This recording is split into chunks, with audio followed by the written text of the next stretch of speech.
और आइए अब आगे बढ़ते हैं, बात कर लेते हैं यहाँ पर पश्चिम बंगाल को लेकर। दरअसल पहले हमने देखा था हमीम मंडल और अब उसके करीबी अर्पिता सरकार।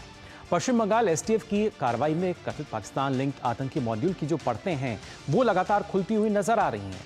जांच में जो बातें निकलकर सामने आ रही हैं सुनकर आप भी हैरान रह जाएंगे। दरअसल जांच में ये सामने आया है कि जो सीजीपी प्रदर्शन में घुसपैठ की योजना बनाई जा रही थी, यानी जो जंतर मंतर था वो निशाने पर था। और इतना ही नहीं, कई वीआईपी भी निशाने पर थे जिनमें सीएम शुभेंदु अधिकारी का नाम भी शामिल बताया जा रहा है। तमाम जो सच्चाई है वो जांच में यहाँ निकलती हुई सामने आ रही है। और क्या कुछ सच इसमें निकलकर सामने आया है वो आइए आपको बता देते हैं। कैसे यहाँ पर पश्चिम बंगाल एसटीएफ की अगर बात की जाए, जो एक्शन मोड है वो पूरी तरीके से नजर आ रहा है। इन तस्वीरों के जरिए आप देख सकते हैं कैसे यहाँ पर हमीम जो है उसको हिरासत में लिया गया और साथ ही जो महिला साथी है अर्पिता उसको भी गिरफ्तार कर लिया गया है। जिम वीडियो जो है वो आप देख सकते हैं जो कि वायरल हुआ था। और कहीं ना कहीं जांच में जो बातें निकलकर सामने आ रही हैं, ना सिर्फ निशाने पर जंतर मंतर, कई वीआईपी जिसमें पश्चिम बंगाल के सीएम शुभेंदु अधिकारी का नाम भी शामिल था। आप अंदाजा लगा सकते हैं किस तरीके से एक बड़ी साजिश थी ये, जिसमें जैश का आतंकी जो है वो गिरफ्तार किया गया है। और क्या कुछ कनेक्शन है पाकिस्तान के जो आतंकी संगठन है उनके साथ। लगातार इसकी जो परतें हैं वो खंगालने की कोशिश की जा रही है। लेकिन फिलहाल इन 4 तस्वीरों के जरिए आप समझ सकते हैं कि पूरा मामला जो है कैसे वो लगातार एक के बाद एक जो वहाँ सच था, जो उसकी सच्चाई थी वो सामने आती रही। जो परतें हैं वो लगातार सामने आई हैं और एसटीएफ लगातार कोशिश यही कर रही थी कि जड़ तक पहुंचा जा सके। और लेकिन इससे पहले आपको बता दें, अगर पहले की बात की जाए और यहाँ पर खासतौर से अगर बात करनी चाहिए कि आखिर कौन है जब हम हमीम मंडल की बात करते हैं या किस तरीके से एसटीएफ का जो एक्शन मोड नजर आ रहा है। क्योंकि यहाँ हमने देखा था हमीम मंडल की जो गर्लफ्रेंड है अर्पिता, उसको गिरफ्तार किया गया। झारखंड से एसटीएफ ने उन्हें अरेस्ट किया और अरेस्ट के बाद जिला कोर्ट में जो पेशी है वो भी की गई। हमीम के मोबाइल से जो तमाम सबूत हैं ये मिले थे, तमाम साक्ष्य मिले थे, जिसके बाद जांच की गई और खासतौर से हमीम मंडल जो है वो भी फिलहाल गिरफ्त में है।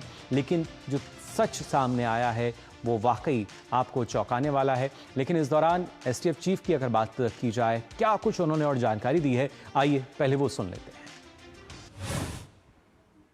ऐसे हैंडल से इसका इंटरेक्शन दिखा जो कि बहुत ही सस्पिशियस थे और हमने वेरीफाई करके हमें पता चला कि ये सब हैंडल्स जो हैं वो पाकिस्तान से ऑपरेट कर रहे हैं। तो उन हैंडल से बार बार एक कोशिश की जा रही थी इनको कम्युनिकेट करने की कि हमारे जो ऑनरेबल चीफ मिनिस्टर हैं उनका मूवमेंट पैटर्न, वो उनकी कोई अनगार्डेड मूवमेंट, इसको लेके इनको इंस्ट्रक्शंस दी जा रही थी कि वेरीफाई करें और बताएं और खबर दें। स्टूडेंट प्रोटेस्ट रिसेंटली हुआ है जंतर मंतर में, उसमें कुछ डिस्टर्बेंस क्रिएट करने के लिए ये हमीम मंडल जो है इसको बोला जा रहा था कि वो कुछ यूनिफॉर्म प्रोक्योर करे, पुलिस का यूनिफॉर्म प्रोक्योर करे। ये हमने हमीम मंडल को अरेस्ट किया, अर्पिता सरकार को अरेस्ट किया, दोनों को प्रोड्यूस करके बर्दवान कोर्ट में यहाँ पे लाया गया है और इनकी फर्दर इंट्रोगेशन इस मैटर पे जारी है।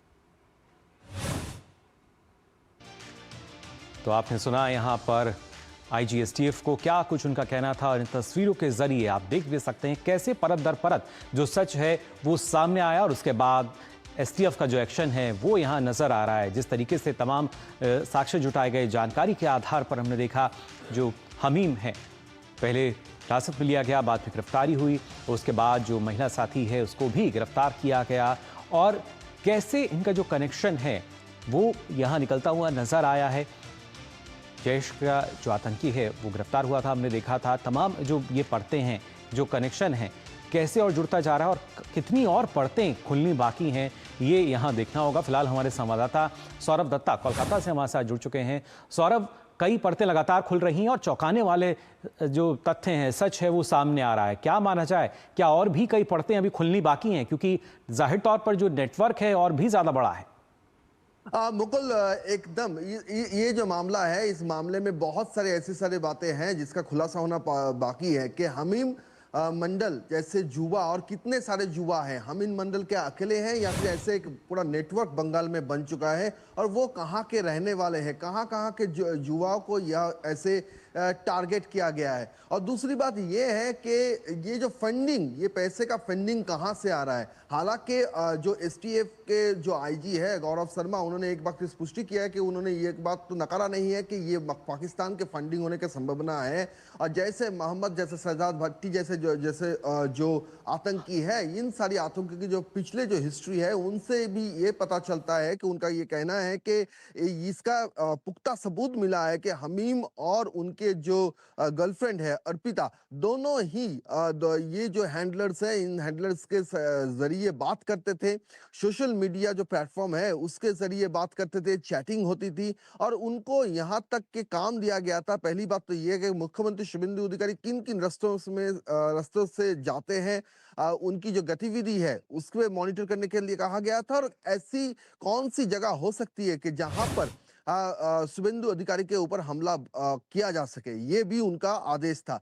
साथ ही साथ जंतर मंतर में पुलिस की जो ड्रेस है, पुलिस की ड्रेस पहनकर उनको जाने का निर्देश दिया गया था ताकि वहां पे अशांति फैला जाए। तो ये भी एक बड़ी बात सामने आई है कि जंतर मंतर में जो हुआ उसमें क्या ऐसे आतंकियों का हाथ था जिन्होंने इन सारे हथकंडों को आजमाया था। और तीसरी बात यह है कि जो प्रशासन का कहना है कि काफी सारे ऐसे भी एनक्रिप्टेड चैट है जिनको वो प्रोसेस कर रहे हैं, जिनके जरिए हमीद और किन किन को रिक्रूट किए थे उस बारे में वो जानना चाहते हैं। और ये जो पूरा जो मामला पहले सामने आया वो है कि यहाँ के जो और एक मिनिस्टर हैं उमेश राय, उनके बेटे को हनी ट्रैप में लाकर उन्होंने ये पूरा जो काम था, ये पूरा काम उन्होंने शुरू किया था।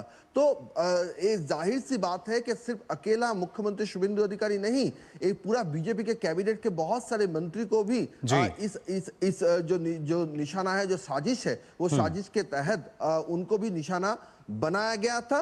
अब सवाल यह है कि हमीम मंडल अकेले हैं या फिर हमीम मंडल जब न्यूट्रलाइज हो चुके हैं तो ऐसे और कितने हमीम मंडल हैं। मुकुल जी बिल्कुल सौरभ, हमीम के बाद हमने देखा अर्पिता की गिरफ्तारी और उसके बाद जाहिर तौर पर हम ये मानकर चल सकते हैं कि और भी जो साथी हैं शायद उनकी भी जल्द गिरफ्तारी जो है वो होती नजर आएगी। लेकिन जिस तरीके से पूरी साजिश की जो लगातार परत दर परत यहाँ हम कह सकते हैं एसटीएफ ने खंगाल रही है, उम्मीद यही है कि और भी ज़्यादा जो ये नेटवर्क है, कोशिश यही होगी कि जल्द ही उसकी जड़ तक पहुँचा जाए और जिससे इस तरह के तमाम जो मंसूबे वाले लोग हैं उनको जेल की सलाखों के पीछे डाला जाए। फिलहाल बहुत बहुत शुक्रिया सौरभ आपका हमारे साथ जुड़ने के लिए।